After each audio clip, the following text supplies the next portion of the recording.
Hello students, welcome to Jubilant classes Mahendragarh. Okay, again एक बार फिर स्टडी करते हैं कंपटीशन। देखिए कंपटीशन क्या है? It is the interaction between two organisms. It is the interaction between two organisms of same species. क्या बोला है? Between two organisms of the same species, then it would be intraspecific. क्योंकि दो species के बीच में इंटरेक्शन हो रही है तो क्या होगा? इंट्रास्पेसिफिक। और डिफरेंट स्पीसीज के बीच में इंटरेक्शन हो रही है तो क्या होगा? Interspecific interaction. दोबारा से सुन लीजिए, कंपटीशन कंपटीशन में क्या है? It is the interaction between the different organisms of same species. ये सेम स्पीसीज के बीच में भी इंटरेक्शन हो सकता है और between different organisms of different species. अगर वो स्पीसीज सेम है of same species then it is intraspecific. और अगर वो डिफरेंट हैं, it is the interaction between two individuals of different species. अगर डिफरेंट स्पीसीज के बीच में इंटरेक्शन है तो क्या बोलेंगे? ठीक है ना, इंटर स्पेसिफिक इंटरेक्शन। और अगर सेम स्पीसीज के बीच में है तो क्या बोलेंगे? Intraspecific interaction. ठीक है, ओके। उसके बाद में हम बात करते हैं कि भी इंट्रा और इंटर स्पेसिफिक में कुछ खास बातें क्या हैं, खास डिफरेंसेस क्या हैं।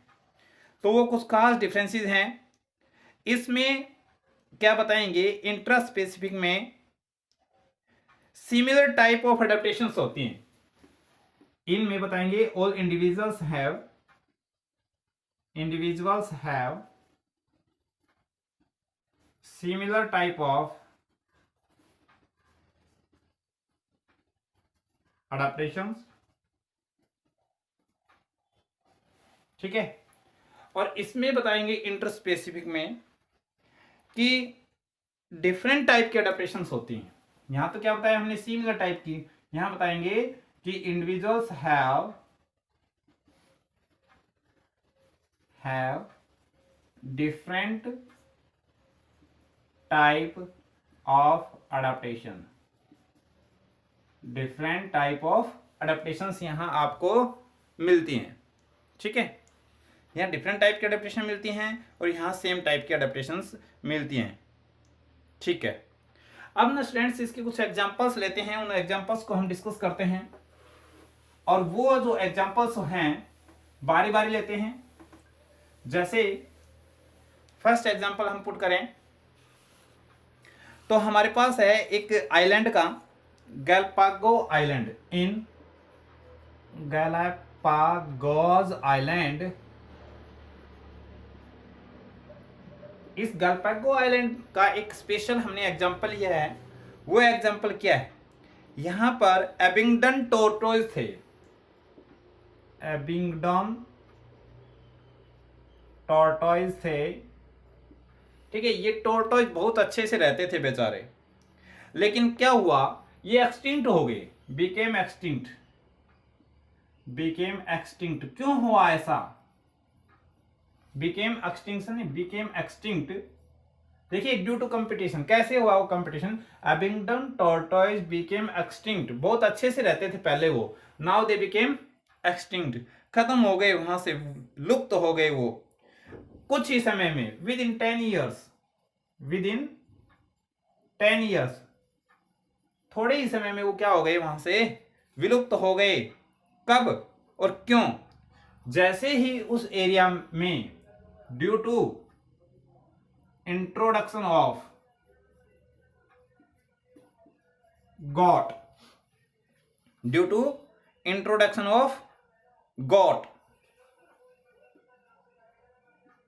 उस एरिया में ये एबिंगडन टॉर्टोइज बहुत अच्छे से रहते थे।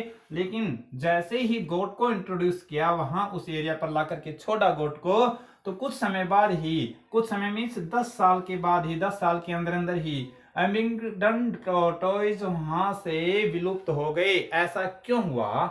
क्योंकि because got have high browsing capacity, high browsing capacity than Abingdon tortoise, tortoise से ज्यादा कैपेसिटी किसकी थी, ब्राउजिंग कैपेसिटी गोट की थी। इसलिए गोट ने वहां से क्या कर दी, सारी घास को खा गई वो। इसलिए अबिंगडन टॉर्टॉइज थे वो धीरे धीरे धीरे धीरे खत्म हो गए, क्योंकि कंपटीशन हुआ किस किस के बीच में, गॉट और टॉर्टॉइज के बीच में, दोनों के बीच में हुआ। इसमें से सुपीरियर कौन आया, इट मींस कैपेसिटी किसकी ज्यादा थी, गॉट की, तो ये क्या था, सुपीरियर। इंफीरियर कौन हो गया, इंफीरियर हो गया एबिंगडन टॉर्टॉइज, टॉर्टॉइज क्या हो गया, इंफीरियर। अब आपको पता है अकॉर्डिंग टू चार्ल्स डार्विन, उसने ये बताया था जो सुपीरियर होता है वो स्ट्रगल करता है, और जो स्ट्रगल करता है वो सरवाइव करता है, ठीक है। और इंफीरियर वन होता है, वो इंफीरियर होता है, वो सरवाइव नहीं कर पाएगा। तो ये एक फैसिनेटिंग एग्जाम्पल था, ठीक है। इसी के साथ एक और एग्जाम्पल हम पुट करते हैं फॉरवर्ड, वो ले लेते हैं कॉर्नेल फील्ड एक्सपेरिमेंट। एक क्या किया गया, कॉर्नेल फील्ड एक्सपेरिमेंट किया गया, कहां, कॉर्नेल फील्ड एक्सपेरिमेंट किया गया।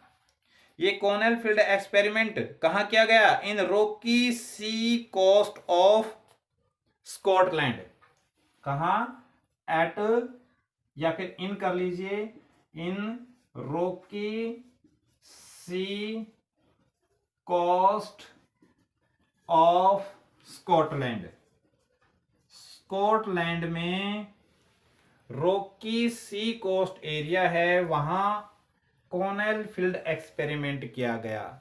ये कॉर्नेल फील्ड एक्सपेरिमेंट क्या कहता है, इसने ये बताया कि यहां कॉर्नेल एरिया में, इस एक्सपेरिमेंट में कुछ बार्नेकल्स ला करके डाली गई। क्या ला करके डाली गई, बार्नेकल्स, जिस एक बार्नेकल का नाम था कैथामेलस, ठीक है, ठीक है ना। क्या बताया मैंने, एक बार्नेकल थी जिसका नाम था कैथामेलस, ठीक है, और एक थी बालानस, बालानस, और एक थी कैथामेलस। तो इनमें से ये तो थी सुपीरियर और ये थी इंफीरियर, ये थी इंफीरियर। दोबारा सुन लीजिए, बालानस, बार्नेकल, ये दो बहुत हार्ड था, बार्नेकल्स, बार्नेकल्स, बार्नेकल्स हैं, एक बालानस और एक है कैथामेलस।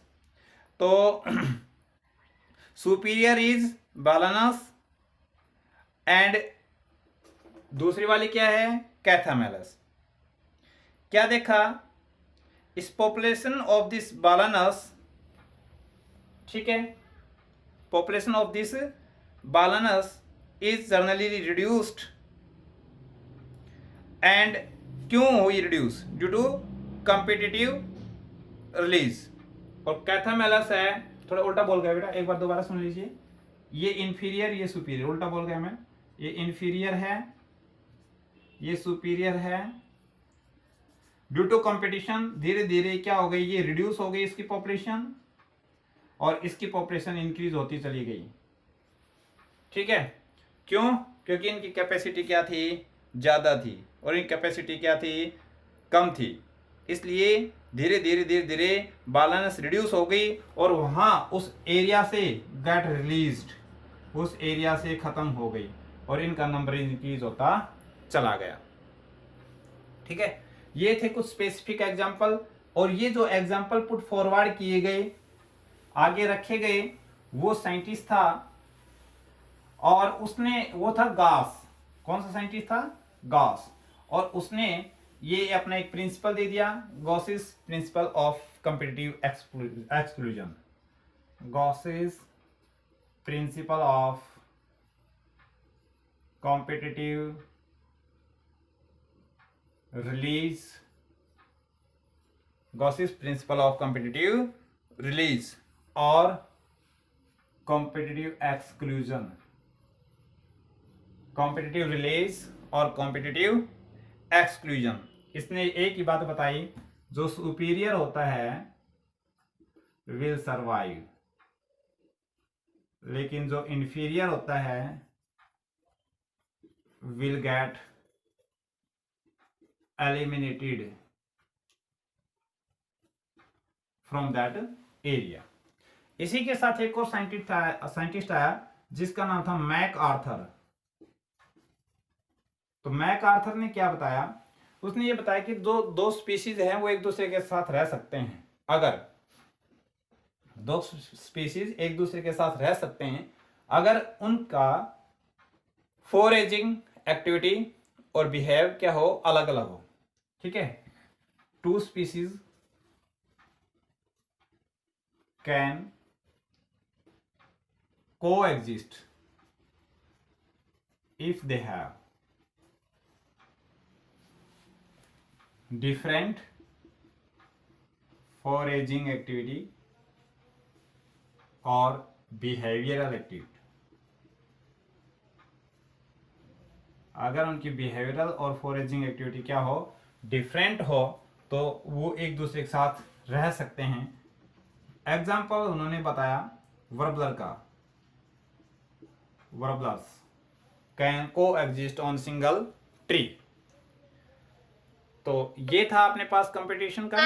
इस एक सेकेंड, अगर आपके पास में कोई प्रॉब्लम है तो आप लोग व्हाट्सएप भी कर सकते हैं और पूछ भी सकते हैं। अभी आपकी क्वेरीज है, मैं सॉल्व आउट कर लेता हूँ।